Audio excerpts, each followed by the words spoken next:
Welcome to Radio Tech Channel. Today we are going to connect two gang switch. Let's start the connection. Bulb,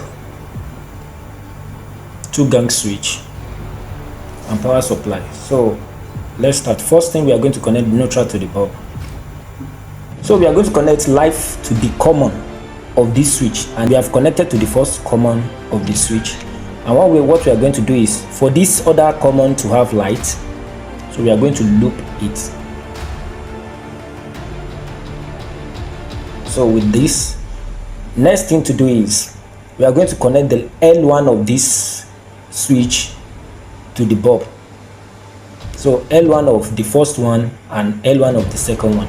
And the reason why we are making use of L1 is so that anytime this knob is pressed to the hub, the light will be on, and when it's pressed down, the light will be off. But if we make use of L2, that means it will work in reverse. Anytime the knob is off, the light will be on, and when the knob is on, the light will be off. So let's do it in proper way. We are making use of L1 of the first side and L1 of the second side too. So let's do the connection. And with this, we are through with our connection.